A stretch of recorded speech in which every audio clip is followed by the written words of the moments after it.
And then We're rolling. and we are live. We are 100% live. Ladies and gentlemen, welcome back to another episode of At Home with Mark. Today I have one of my favorite bass players. I'm going to make you blush a little bit, Dave. One Oh, of my favorite stop it. one of my favorite bass players, David Landreth from the Brothers Landreth, and many other projects that we'll get into. We'll talk about pre-bros and all that. But Okay. thanks for coming, man. Appreciate you. Thanks for inviting me, man. Glad to be Yeah, here. dude. So I wanted to jump off. We talked like a tiny bit about this when we were just hanging, but how are things going as far as COVID? And I know you guys are handling this way better up north than we are down here. It's a dumpster fire in the United States. But how are things going with you and the fam and the new baby and all that? Well, I think things are going well. I think we just had our first son in January. So January 3rd, my wife gave birth to Finley Congrats. Joe, named after his uncle. And so we were we'd taken a break. We were going to be off the road for three months, so January, February, March, before we started working again. And then just as we were set up to go back on the road at the end of March, all the restrictions sort of landed and we isolated in quarantine. And really for us, it kind of just meant that we extended our parental leave, which, in hindsight, I don't know that there could have been a better way to spend this year other than being surrounded by my family and just learning how to be a dad and being here for both my wife and my son. And so it's been pretty easy for me to grasp that silver lining. And I think I've kind of used that as a way to, keep my chin up and avoid sort of falling down any really disastrous rabbit holes or anything like that. So yeah, it's been a good year, and I think we've, in Canada, things specifically in Winnipeg for a long time there, our case numbers were really, really low. We were into single digits for a minute, and so it almost felt normal, almost. And Joey and I started writing again and started thinking about making music. And so in a lot of ways, I think it's been really good for us in that we've slowed down a bit and had a chance to catch our breath. And I'm working on the dad thing. And Joey and Ann are starting their family. They're pregnant. And so I don't know. There's been a lot of really great things, a lot of really great blessings that have kind of come from this crazy, crazy time, along with all the hard stuff. But I think the fact that we're all in this together, there's nobody can really feel sorry for themselves, I guess. We're all in the same soup. So you just try and focus on the blessings and the good things and be grateful. And that's kind of that's where my head's at. And That's nice. So yeah, things are going good. That's good, man. Do you and Joe live pretty close together so you guys can get together a lot and write?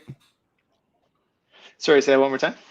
Do you and Joey like live pretty close together that you can get together and write and quarantine together in a way? Yeah, we started writing over Zoom, over FaceTime, over whatever was sort of available at the time, and gradually we started. Eventually, we sort of our pod or bubble or whatever, hanging out again.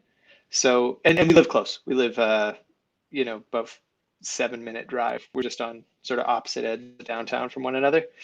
Nice. Yeah. So yeah, we live close. We spend a lot of time hanging out together, and we spend a couple days a week working on tunes and writing stuff and doing musical ideas. Nice. And then spend the rest of the time working on stuff on our own. That's cool. Well, I'm gonna jump in. So this is the first thing I always ask everybody, and it's so interesting to me because everybody's answers are so varied, all these different musicians that I've been talking to. And it's this thing that I call the moment that, you gravitated towards music, that you wanted to pick up an instrument, that you kind of were inspired by some piece of music or an album or hearing something. Is there a moment for you that you were like, you could have been a kid and you were like, oh, wow, this is what I think I want to do? I guess like there's sort of two moments. There was maybe the first time that I got sort of hooked on the idea of making music. And then there was the moment that I realized I wanted to do it as a job. Like I wanted to pursue it as a professional. And I think the first time was just, it was in school, and I can't remember what grade it was. It's like grade 5 or something. And they pull out all the band instruments and you sort of got to pick your focus or whatever, you know? Right. And I remember hearing all those instruments for the first time and being really lit up. And I wound up landing on the flute, which is kind of, it's a serious departure from the bass guitar where I ended up. But Right. I remember hearing that instrument for the first time and just connecting to the idea of being able to make sounds like that. And that really lit me up. And so played classical music through junior high, and took some private lessons and really dug that and got to do a little bit of sort of small, I don't know what it would be like, not quite orchestra playing or whatever, but whatever you do in high school, playing with a Right. bunch of people. And I really loved that, but it was more of a hobby than anything, or curiosity. I was still way more interested in skateboarding and all the other stuff. And then as we got older, as a family, my old man played guitar and piano, my brother played guitar, and it became pretty clear that if I wanted to take part in all the fun, that I was going to have to pick up a different instrument. And I looked at the bass and was like, yeah, I could get into that. That seems like my speed. So I learned some Green Day songs and started thumping along with them. Yeah. But I was 19 and I had just come back from, I'd gone and done my European jaunt, lived out of a backpack for however long, bouncing around through Europe, and came home with this sort of reinvigorated perspective of the world. And had kind of come home thinking, I think what I really want to do for a living is something that I really enjoy, and I really love playing music. So maybe I'll take a swing at that. So I came home with this idea in my head and just sort of set one foot in front of the other and just kind of decided, okay, I guess I'm a bass player for hire now. And Nice. started chasing down gigs, and slowly that, eventually started to work. Yeah. And then here we are. So what drew Eventually. you to the flute? I'm curious what drew you to the flute as far as all the instruments you could have chosen. Your brother's razzing you, or he's just yelling flute in the chat. Oh, sorry, my internet's doing that thing. That's all right. No, let's see. I'll try to take off the Wi-Fi. I always find it interesting because we had band too, and I played trumpet and I hated it. But mostly because my embouchure is terrible. So Right. Sorry, my internet was all glitchy there for a sec, but you're asking why I picked up the flute? yeah, like what drew you to that instrument? I know, it's like classical music and everything can inspire you by hearing certain sounds. I like, for me, trumpet was just, it was default because we had one because my brother played it before me. Right. Yeah. You came by it honestly. Yep. I don't know. It was the sound of the instrument. Because I remember getting a lot of heat for it after, because I didn't realize that the flute was not an instrument that a lot of guys played. So I remember getting teased about that afterwards, but I didn't know that going in. And it was something about the sound that the instrument made that I thought was just really beautiful and really kind of, I think we're going back a long ways, but I kind of remember at the time thinking, man, this is really emotive. Like, this is a really, expressive instrument in terms of the sort of the variety of the timbres of the sounds that you could get out of it. And then as I was thinking about which instruments to stick or to go with, I guess, as you had sort of like a little period where you could try a bunch out. Somebody played Jethro Tull for me. I think my old man put on a Jethro Tull record, and I was like, oh shit, that's the flute. Yeah. Yeah. I was just gonna say Tull, man. That's probably my first experience with it, was hearing Tull, and then Kofi Burbridge ripping it. Right. And then we can't forget Ron Burgundy. We cannot forget that. One of the greats. One of the greats. Yeah, that's so interesting. So then, when you were in Europe, were you doing any street musician stuff, or were you, just traveling? I was just traveling. Me and a buddy from high school got this half-baked idea to go to Europe, and I spent basically 2 months bouncing around through Europe on $800. I had $800 and lasted for 2 months, Oh my and God. it was, it was it was like it's like the cliche experience. It really was, but it was so fun, and I think I did learn a lot about coming home. I came home really feeling like the value of time versus the value of the dollar was something that I was sort of wrestling with. It was like, man, I got to go to work. I got to figure out what I want to do with my life. And I just feel like spending all my time in exchange for making a buck is something that I'm having a hard time grappling with. I Hmm. really want to be able to enjoy my time and enjoy how I'm spending my time.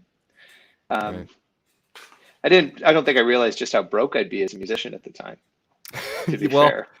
I I mean, don't think I knew what I was signing up for quite, but yeah, I remember that's like one of the first things one of my guitar teachers told me was like, just know that if you become a musician, you're taking a vow of poverty. It could work out in the long run, but you are taking a vow of poverty for a while. So, statistically, yeah, it's a long slog. what are you gonna do, man? It's all in the heart, right? Um, so when you got back and you were picking up the bass, so was that just because, in my opinion, man, if you want to work as a musician, like picking up a pair of drumsticks or picking up a bass is the way to get jobs quickly. Everybody's looking Yeah, for a good drummer or for a good bass player that can keep time. So when you got out and you were starting to play, you said you were 19. Were you out playing in bars and clubs and stuff when you were 19? yeah. I was doing a lot of blues and country gigs, playing with older cats that were my dad's age. So that was sort of my way in. Was I was Wally's kid, and I was playing the bass like he did. So that sort of opened some doors for me. Mhm. And then just started playing with all the other guys my age in the pickup bands and the cover bands that we put together. What kind of stuff were you Me, covering? well, it depends. I mean, there was like a couple staple cover bands at that time. Um, One of them, so in Winnipeg, we have a neighborhood. Well, we've got actually a pretty big francophone population, and a bunch of the musicians that we came up with grew up in St. Boniface, which is the French neighborhood. So one of the cover bands was a band called Les Voyous, which is French for, I don't even know, but um, they covered, it was like a lot of Michael Jackson and a lot of funk music. That was really fun. And then Ariel Posen and I had well, it wasn't his first band, it was my very first band, and it was called Groovy Mustache. Nice. And my dad famously told us one day that we were neither groovy. We didn't have mustaches, and we certainly weren't groovy. Man, that hurts. I thought we were, but we covered like we did a lot of John Mayer and a lot of Stevie Ray Vaughan, and we covered some Frank Zappa, and man, we just did, and it was just guilty pleasures. It was really sort of um, self-indulgent. We really played whatever we wanted, whatever we were into at the time, whatever Ariel was listening to at the time is really what we played. It was a great band. It was a lot of fun. Did you guys in Winnipeg, is there an audience that is okay and open-minded about receiving those guilty pleasures? Because I find it interesting from town to town and from place to place. If you're playing in cover bands, and you're serving yourself instead of, getting drinks poured at the bar kind of thing, which is what clubs want you to do.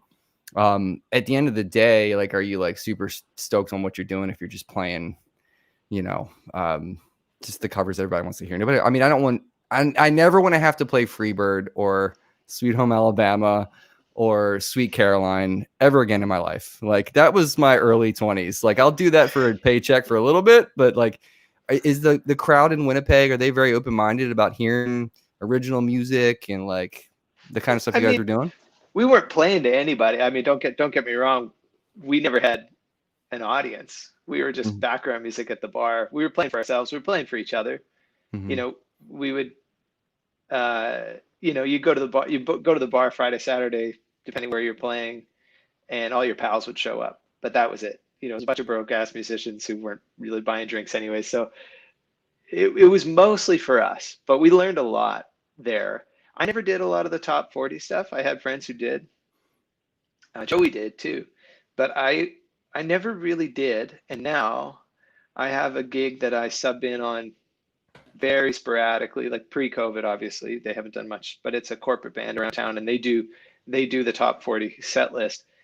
And because I never did that as a young guy, I actually really enjoy it. And I only do it 5 or 6 times a year and go out and play a wedding or a corporate event and put on the penguin suit and do the thing. And actually really, I get a kick out of it. I love reading the charts. I love burying my nose in the music and playing those dance grooves. And because I never got a chance to wear it out as a young guy, now I kind of go in there like, what do you mean, you guys? I love this shit. This is great. Well, I guess you get to play some Bruno Mars tunes and some hip bass players. You know what I mean? Oh Like, man, yeah. Yeah, there's yeah. great, like, it's a great set list. A lot of like the dance stuff is really, really fun.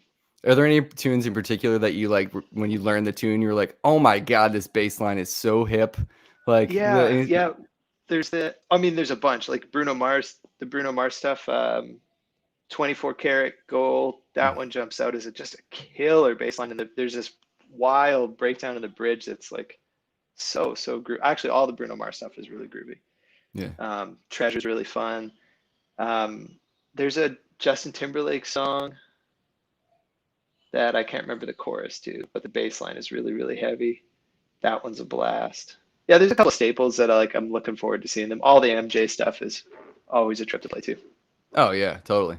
So when you were navigating those waters and doing the bar scene gig with Ariel and other bands that you were working with, what was the music you were listening to that was like pushing you on your instrument, that you're like, I need to listen to this player, I need to listen to this if I really want to get my chops going and get my time and my feel right? Like, what was the stuff you were listening to?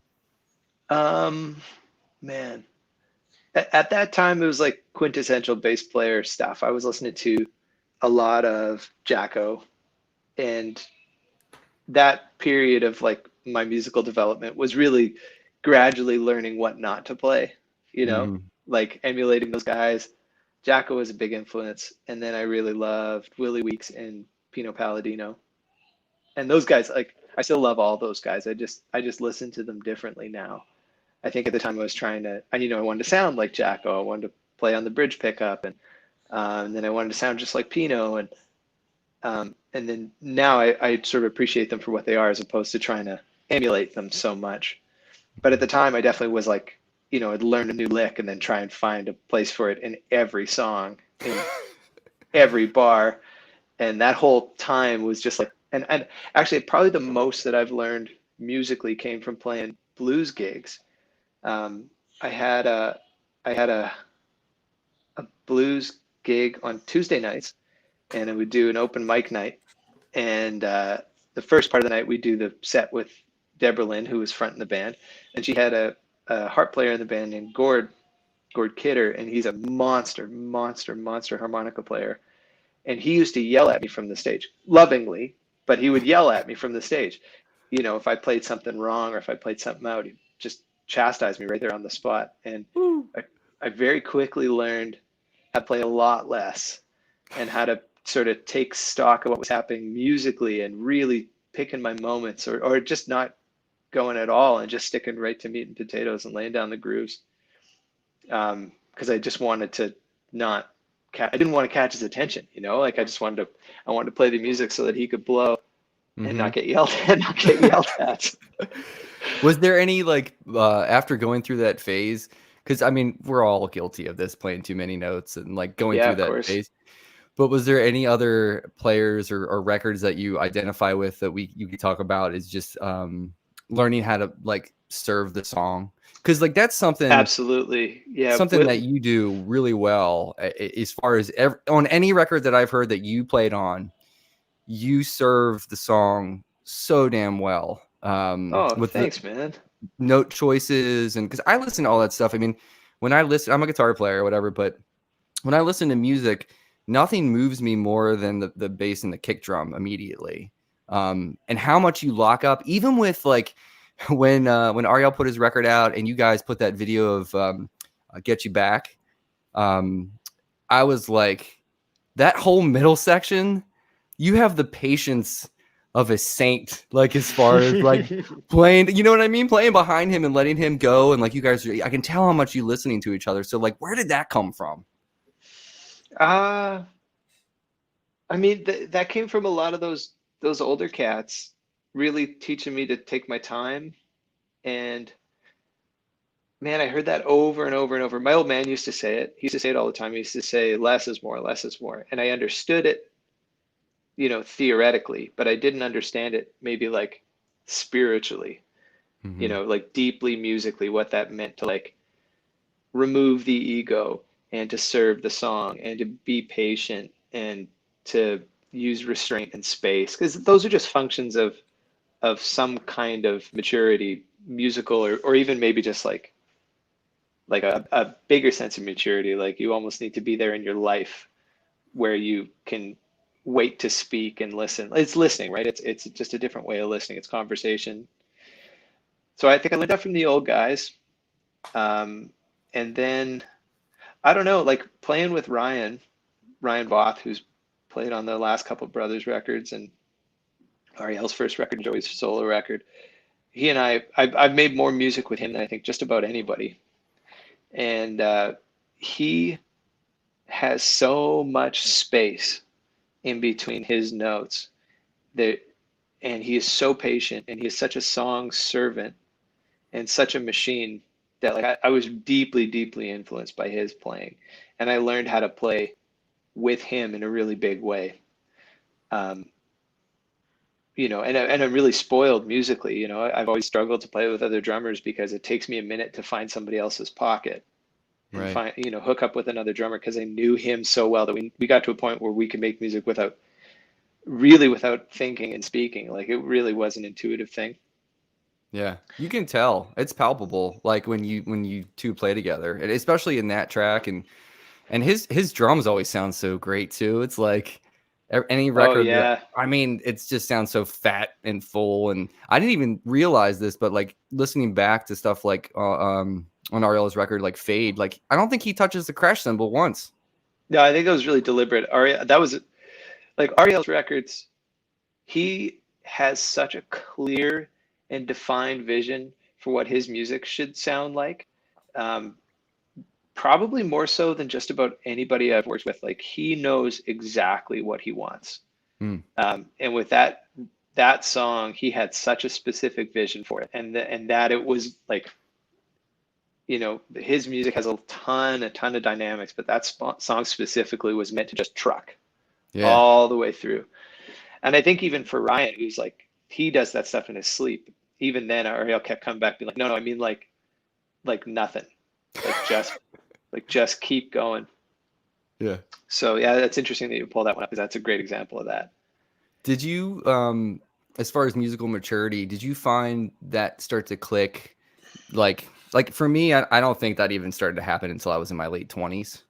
That I started to understand like it's more important to play two notes than to play six, and and play them with feel. And that's something. It's hard. We were talking about this. So I have a 9-year-old daughter, and starting to teach her guitar and stuff, and I hope to like help her in the way that I wasn't helped early on. Now you can't force that stuff. Obviously, I can't force her to be like play with feel. Don't worry about playing a bunch of notes. But like, Yep.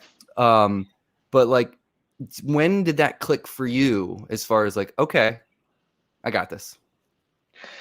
I don't think it has. I think I'm still working on it.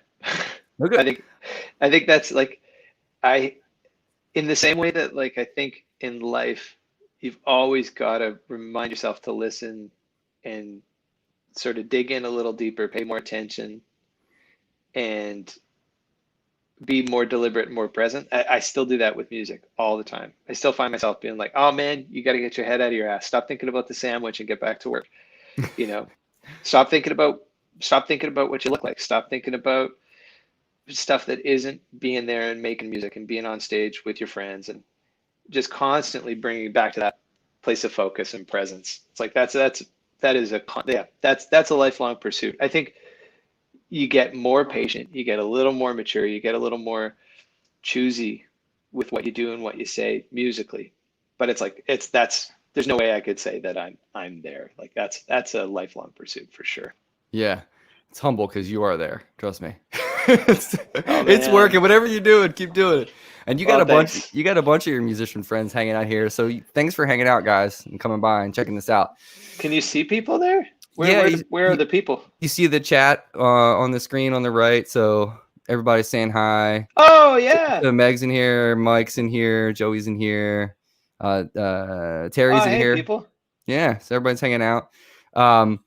So as far as bass guitar goes, can you talk to me more about like when you guys? So when Joey was on, we talked.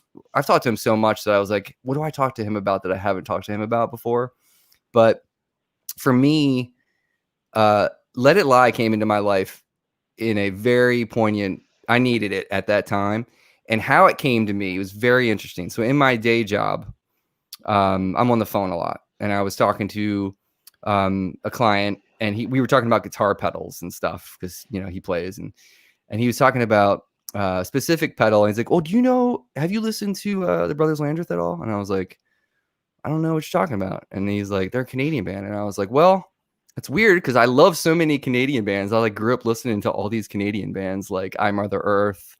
And Oh yeah, right on. yeah, like Our Lady Peace, and I love I Mother Earth was like one of these bands that, I mean, that second record, Scenery and Fish, that guitarist, I can't remember his name off the top of my head, but like the even like the way that album was recorded, it was just different than any other rock record that I had been listening to at that time. But anyway, so he was like, you should go check this record out, and when I did, I was like, oh my god, like this is totally up my alley. Like I just was randomly on a phone call with somebody for work who just told me about this. Did you guys realize when you were writing those songs and working on that music that it was gonna just pop how it popped? Because it No seems way. like it seemed like you guys were just like having fun putting some songs together and loved working together. How did that all like feel at the time?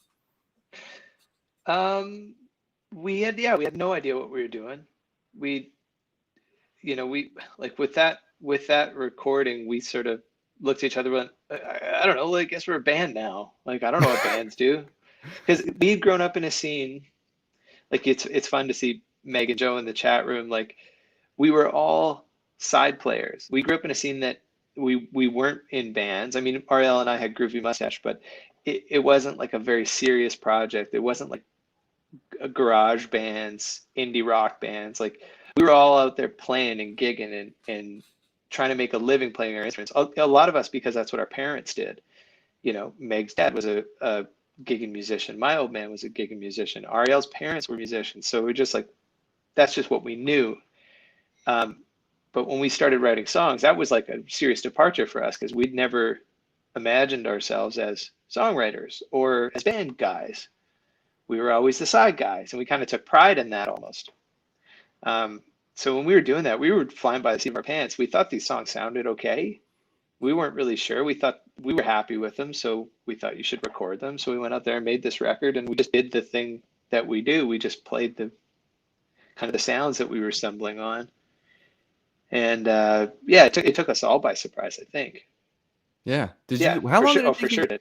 How long did it take you guys to do that record? Like how many days, how many weeks did you do that? We were maybe 5 days in the studio doing beds, Mm-hmm. if that, maybe 3 or 4 actually. And we went out to Rose Isle, Manitoba, which is a couple hours away from Winnipeg, and we holed up in this. Our friend Donnie Benedictson has this hay bale, straw bale house, and with a recording studio inside of it. And we holed up in the middle of winter. It was crazy cold. We drove out there without heat in the van and just about froze our extremities off. The heat died in our van as we were driving out there. Oh Like god. it was January, and we were holed up, did this recording, and then I think me, Murray, and Joey spent maybe a month where we did sort of 5 days a week, 6 hours a day, just sort of slowly going through overdubs and editing and trying new things and really just experimenting. And until we kind of got to a point where we're like, hey, I think it's done. And off it went to get mixed and mastered. But yeah, we had no idea what we were doing. No clue. And that was really fun. And we had no Yeah. expectation. We really had no expectations for it. Like Joey was touring in a country rock band, and he had no intentions of quitting that band, or and I was touring in some various projects, and I had no intentions of sort of quitting my day job either. Like we were, this was just a side hustle, something for fun. This was really meant to be just a project for us and a good way to spend time together. Hmm. Did you when you guys were recording it, did you lament over like every little tone and everything? Because it seems like sonically everything fits so well when you listen to it. Maybe it was just happy, accidents that it all kind of worked out the way it was. But has No, that? Okay, no, just the curious. like the bed tracks for the bed tracks for the record, we just trusted Murray and Don. We just trusted their ears and that they knew what they were doing. Um, we had a lot of fun playing with the overdubs and getting sounds, but we just tried to get clean sounds, good clean sounds. Um, there's like I can think of a couple specifically, but like Joey and I one night late at this project studio, we worked at a project studio called Signpost. Our friend Steve Bell and Dave Zaglinski own this really great little small studio, and they let us use it as long as we wanted. Still do. They're very generous dudes. And we set up there one night late, and we took the solo from Our Love, and we reamped it in the hallway of their office. And like we just had no idea what we were doing. We didn't even do it properly. We like patched it through the board somehow. There's all this crazy noise, and like never would have settled for that now because we just didn't know any better. It was like, well, hey, there's the guitar sound. It's just loud, so cool. We'll Right. just spit that through a speaker in the hall, throw up microphones pointed at weird, like pointed at the coffee maker, and that sound, that crazy room sound on that specific song came from that. I remember that as a great example. Just like, man, we had no idea what we're doing. We're just playing in the sandbox. There wasn't a ton of pressure. We were just pissing around. Joey's saying it sounded so bad. It did, like it sounded terrible, but it sounds, I think we get more comments about that guitar tone off of that song on that record than anything else from It's that album. It's true. I think one of the times when Joey and I were hanging and we were doing a lesson, I asked him about that, and he can correct me if I'm wrong in the chat. But I think he said, was he just cranked? He just cranked a deluxe. Was he just using a deluxe and you guys just dimed it? I think that correct me if I'm wrong, Joey, but I think you told me that. So But it that came back through like we reamped it from like whatever we had recorded. We reamped, and not properly, but just like hack and dash, ramp through the board, through some like a headphone out into the guitar amp again, so that we could get like a reverb sound. oh my Like gosh. it was wrong. Like however we managed to stumble across that sound was the wrong way. But I mean, so happy with the way that turned out. Oh, it worked for sure. There's one moment in that too that I swore, and I asked him about this too. I swore there was a talk box at the end of that song. There's one moment where there's a frequency that comes through that sounds like it's a talk box. He was like, "No, definitely not." And I was like, "Man, I thought I heard something, but I was wrong." So has that changed? Like when you guys went and did 87, the process. I'm sure the process was a little different because now you're like, okay, second record. What are we gonna do to Yeah. make this cool? Like, how are you gonna up the ante? Like, how did that process work? Well, we spent a lot more time in the studio working on that album, um, rather than like the 3 or 4 days. I think we were in there for a week or a little over, so we had a little more time to sort of play with the proper sounds. Mm-hmm. Um, but at the end of the day, a lot of it was the same. Like we went back to that little project studio and thumped away. And Joey was out on the road with his own project. He was finishing touring for Whiskey, maybe at the time that we finished that, or was it just starting with Hindsight? I can't remember exactly. But I did a bunch of the vocals with Murray without Joey around, and Joey did some stuff on his own, and we sort of poked away at it. But that record felt kind of hurried in a way, just because there was so much more pressure, because we were starting to get the band going again, because we've been on a long hiatus. And so with 87, that was sort of like us getting back on the wagon and getting that thing out on the road again. And so like there's a lot happening at the time. And it was just that record felt a little more complicated. And I'm really Mm-hmm. proud of it. I really love the way it turned out, and I love the music that's on there. I think we did a good job of making a record. Oh Um, yeah. but the process was like, it was not as innocent. maybe is a way of putting it. Like we were very aware of what we were doing, and we had ideas in mind, and we were trying really hard, Mm-hmm. and for better for worse, you know. Well, And that's understandable, though. I mean, do you feel like you were trying to, because there's that like curse of the second record that people talk sure, about, and I'm like, that's nonsense. If you're good songwriters like you guys, you're gonna do fine. But like, but like, the pressure's there, and it's mm-hmm, interesting because Joey had his second record. mm-hmm, Like Whiskey for him was his second record. And so he was kind of coaching me through that experience the whole time. And I was like, no, no, I don't have this. I don't have it. I have no expectations. But it's like, I totally did. I absolutely did. And, our first record hit so well and had done so well for us. And then we had taken a break. We'd taken this hiatus. And in hindsight now, I understand that like our fans have stood by us the whole time. They've never wavered. We absolutely have the greatest fans in music. I don't care what anybody says about their fans. Our fans are where it's at, and they've been so patient. They were right there when we started up again. But a lot of the sort of industry buzz, the palpable buzz that you maybe mistake as the important applause is not. It's the industry side. That's like you're getting write-ups in fancy magazines and you're getting music videos and all that jazz. That's not the real important stuff. mm-hmm. And that stuff did fade after the first record. We took a long break and you just lose some of that momentum. And so I think I was really thinking about like, I really want to capture that and like get that back again. And in hindsight, we didn't really with 87. We had, I believe the record was a success because our fans liked it and we're Mm-hmm. proud of it. And that's really all I care about. But I don't miss that we didn't have that sort of broader industry buzz. I mean, if that happens again, great. If it doesn't, that's fine because we have fans and we have people who care about what we make and will come. Hopefully, when we are able to play shows again, we'll come see our shows I'll be and there, man. we'll When, see. We'll see it, man. We'll see you in Annapolis. yeah, man.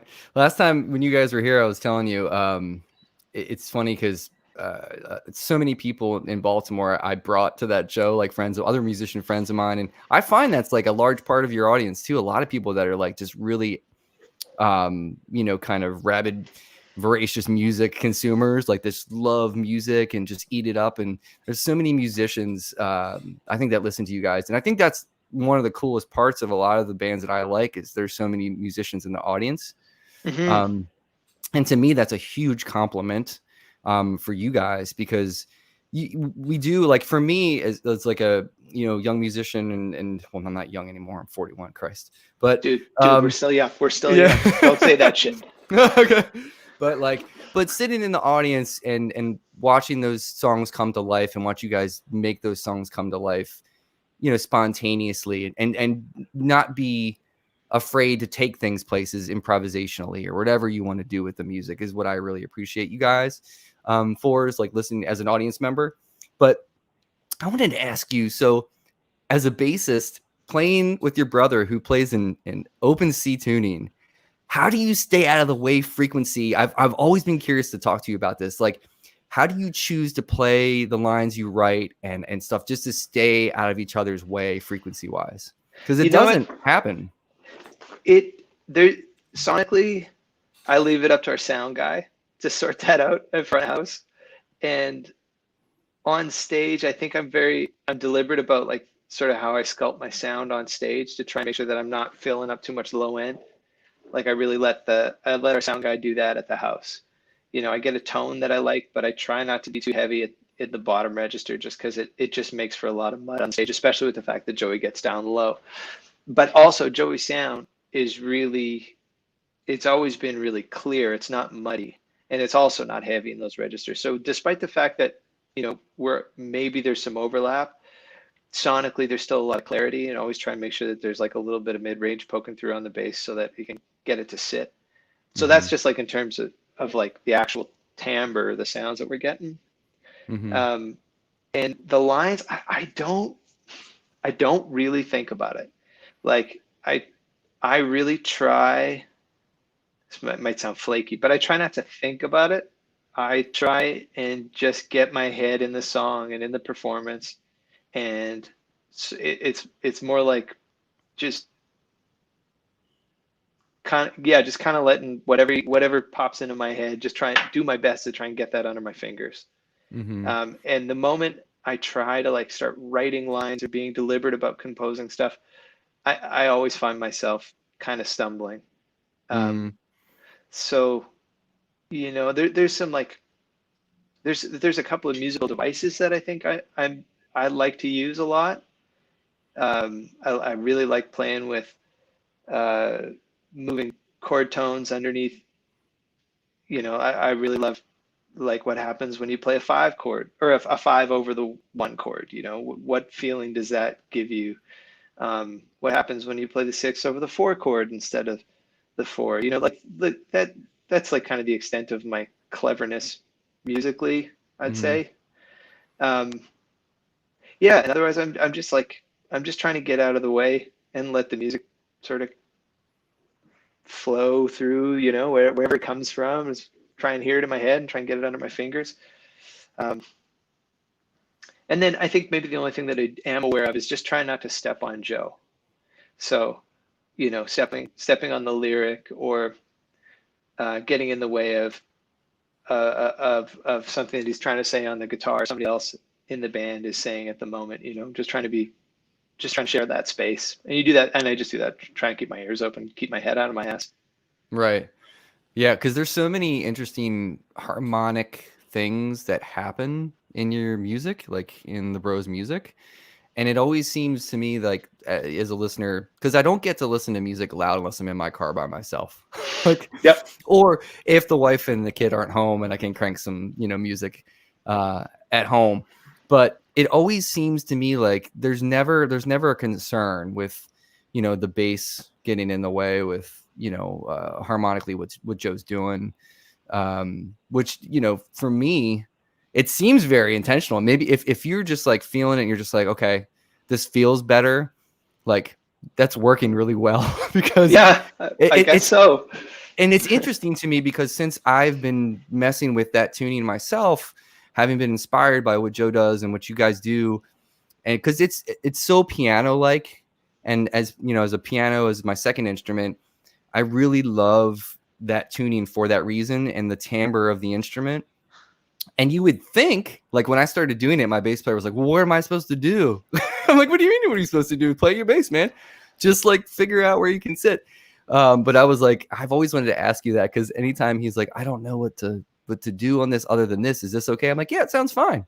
But I didn't know if you had like a specific pedagogy for that in terms of how you approach it. But that's so Not interesting. It's cool. not typically, yeah. I think if anything, I mean, I'm working this out on the fly. I don't know that I've actually put this kind of thought into it before, but conceptually, I think whenever we start with a piece of music, I usually start by not playing very much.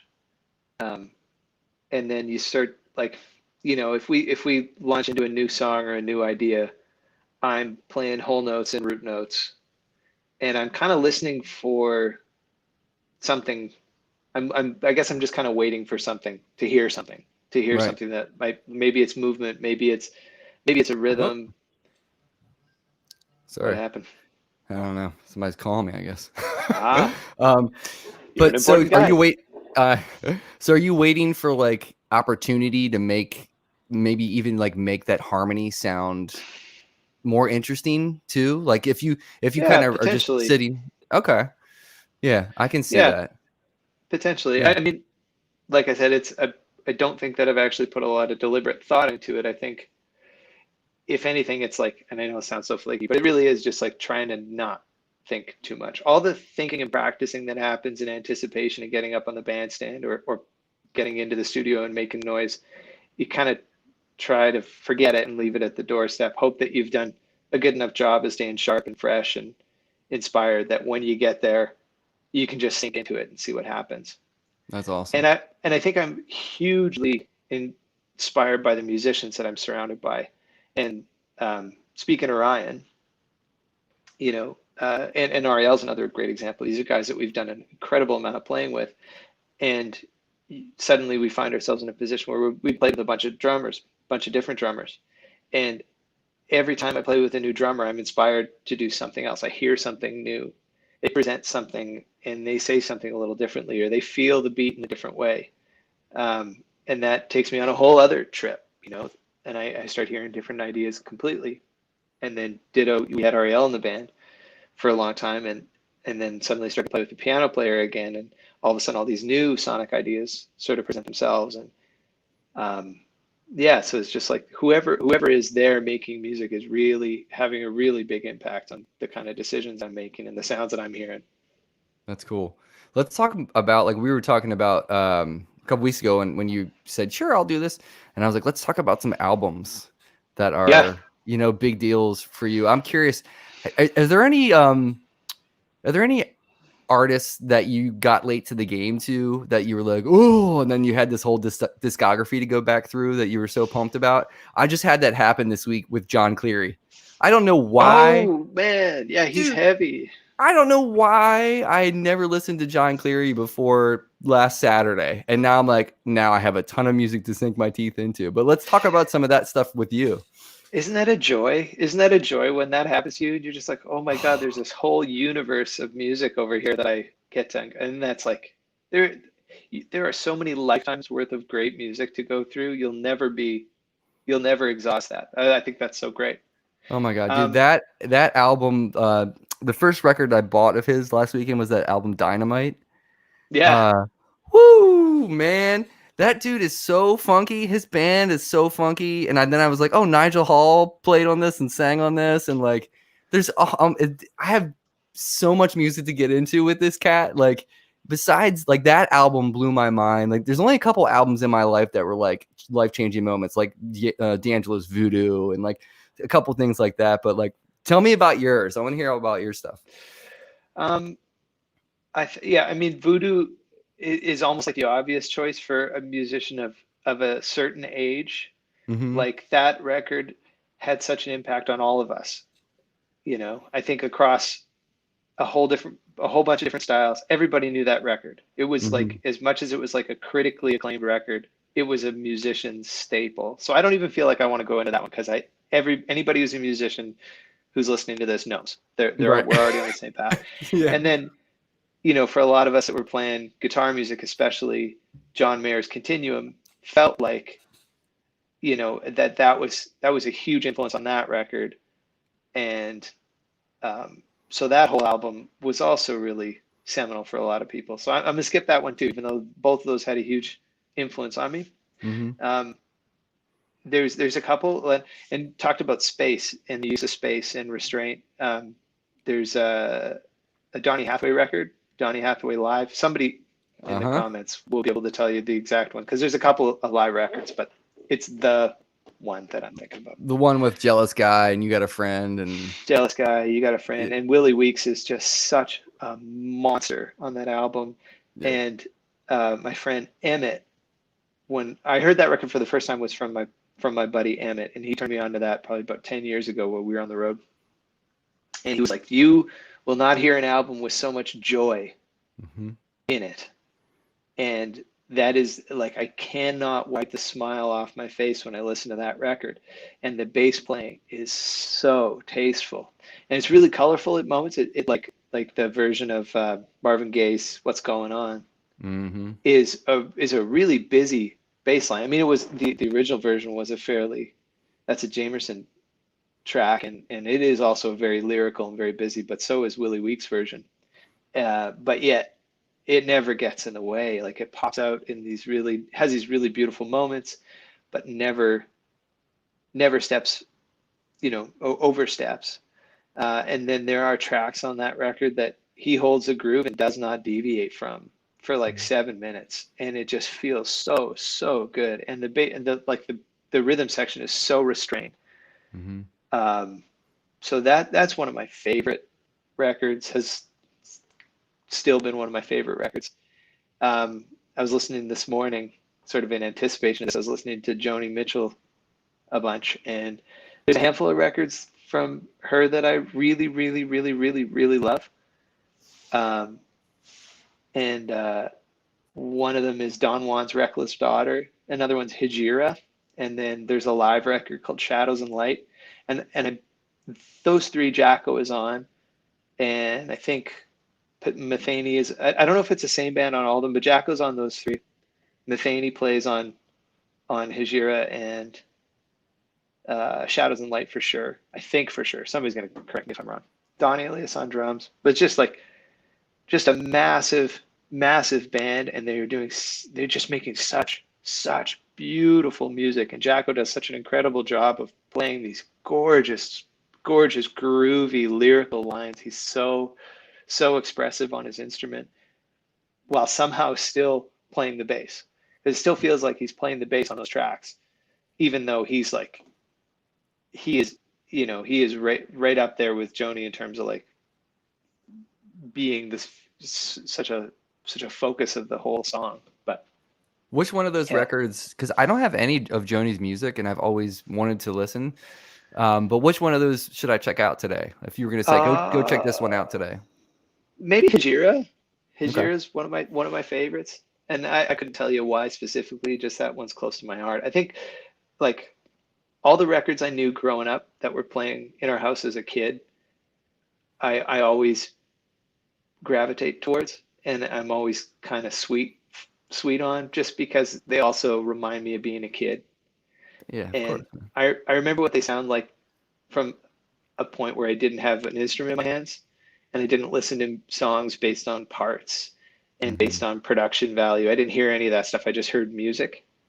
So I think when I hear those records, I can still hear just music. And a lot of the Steely Dan stuff that I love, my dad played when we were kids. And I still, even though that's, has some of the most incredible musical arrangements and performances, I still just hear them as songs. And they just like, you feel them as much as you hear them, where it's like, if I hear something new now, it's really hard to pull myself out of that headspace where I'm thinking about the lyrics, I'm thinking about the production value, I'm thinking about where stuff is sitting and how it's mixed. Like, you don't listen to that stuff as a kid, you just hear music.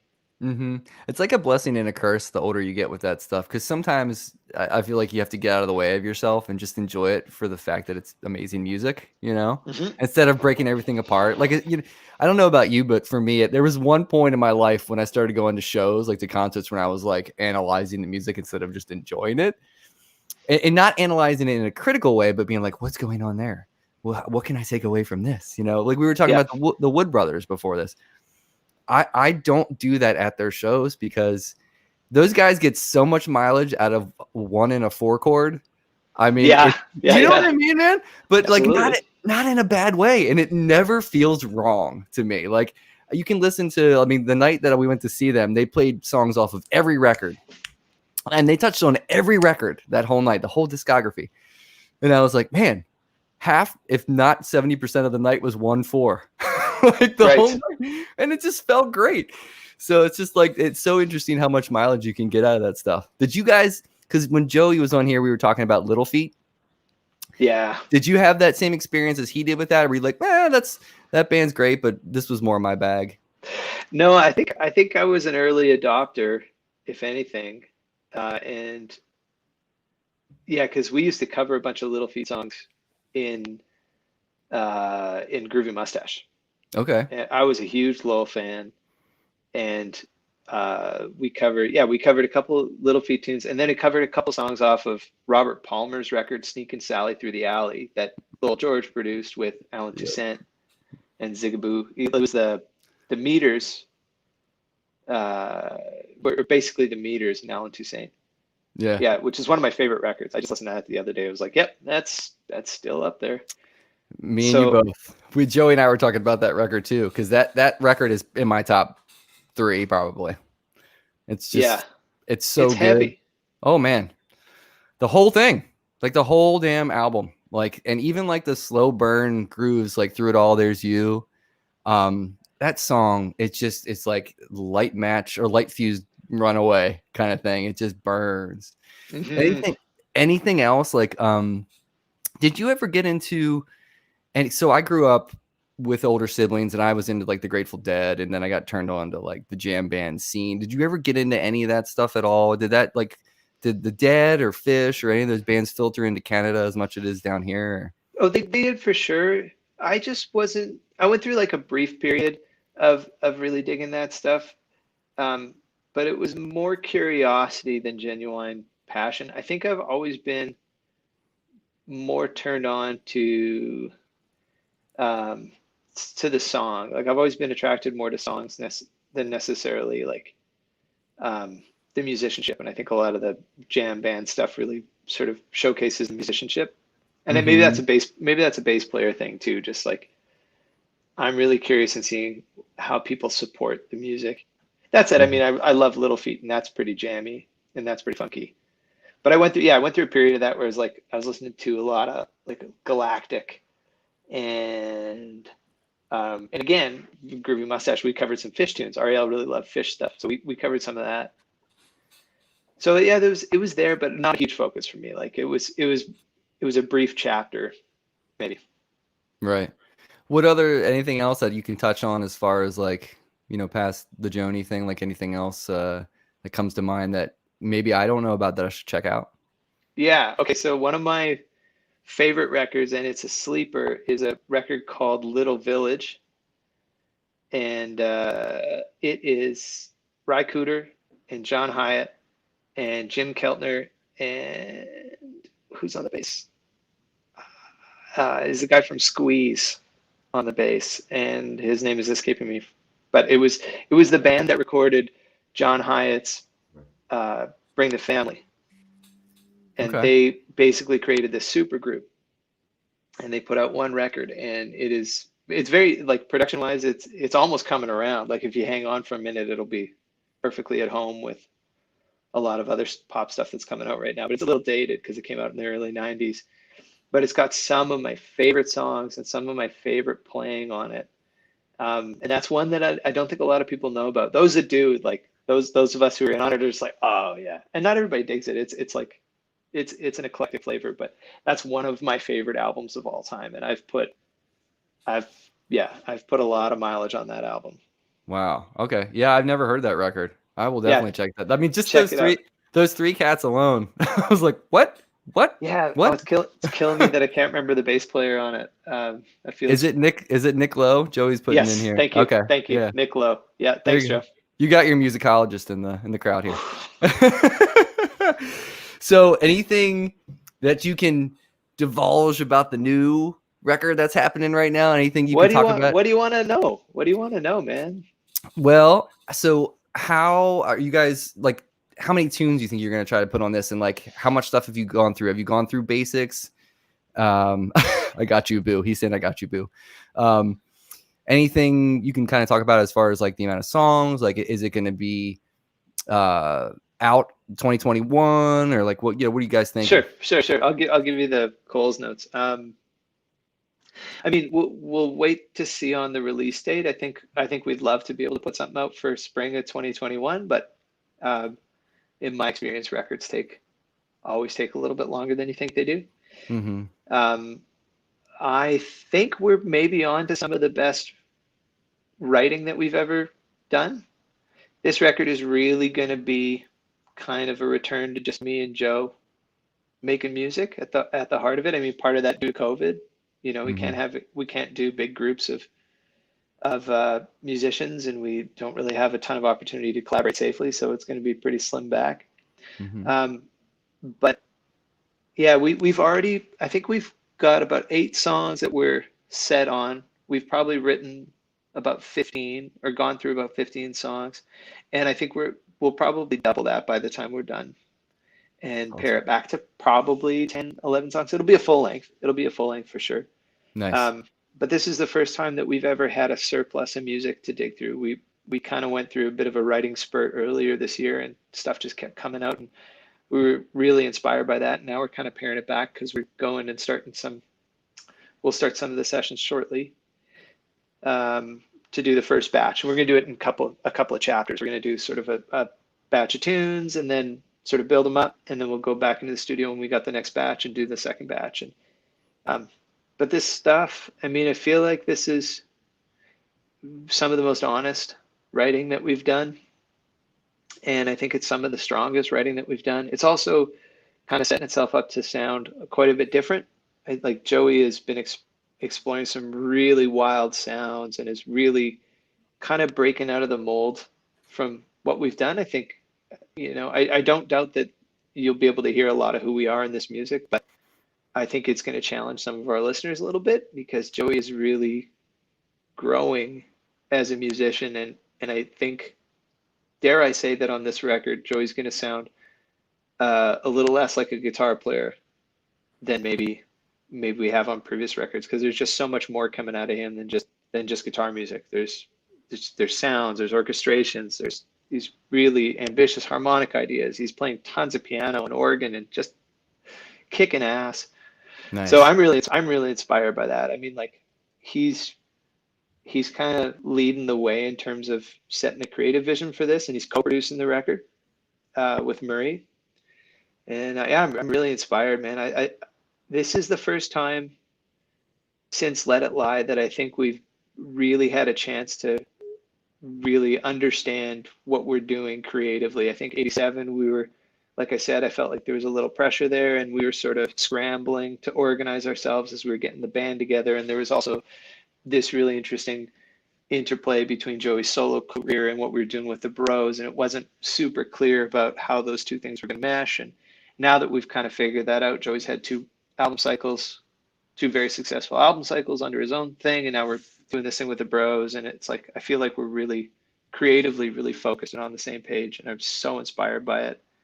Awesome. I think it's the most excited I've been about making a record to date, and I've made a lot of records, and a number of them that I'm really, really proud of.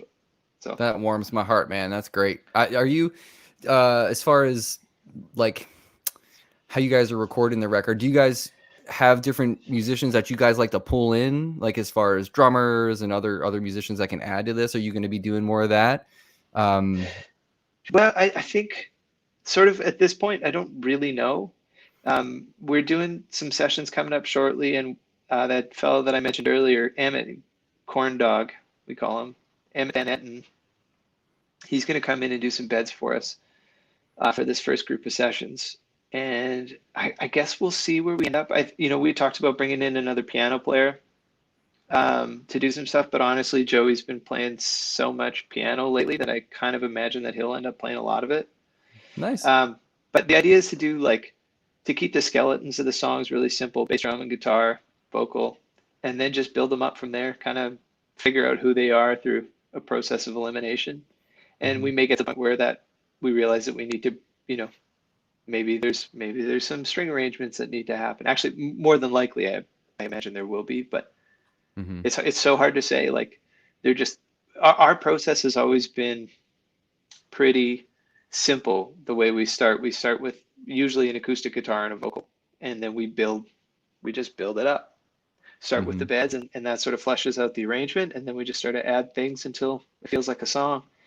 Some of these tunes, Joey has spent a lot of time developing, and they're a little more ambitious in terms of the musical concepts and stuff. So that'll be interesting, because that's a little counterintuitive to the way we've made stuff in the past, which is exciting for me, because it takes me out of my comfort zone. You know, that there's already kind of this framework for what the song should be, and now we go and to add our own thing on top of that. So.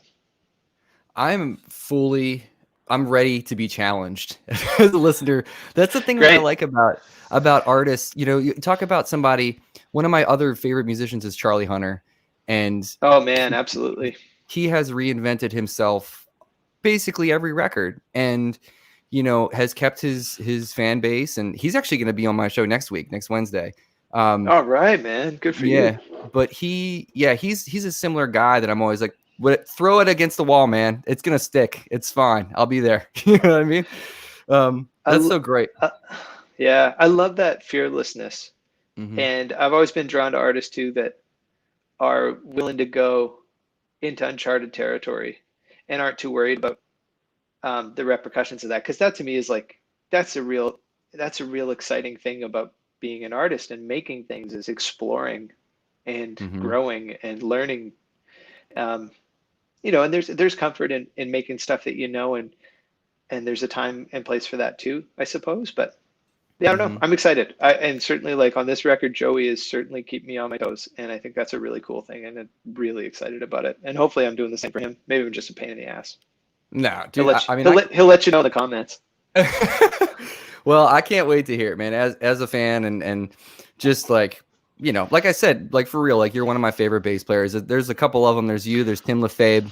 You know, there's people that are just know how to play for a song, and I can't wait to hear it. It's going to be great. Oh man, thanks a lot. Very kind, Yeah. Mark. Did you play on?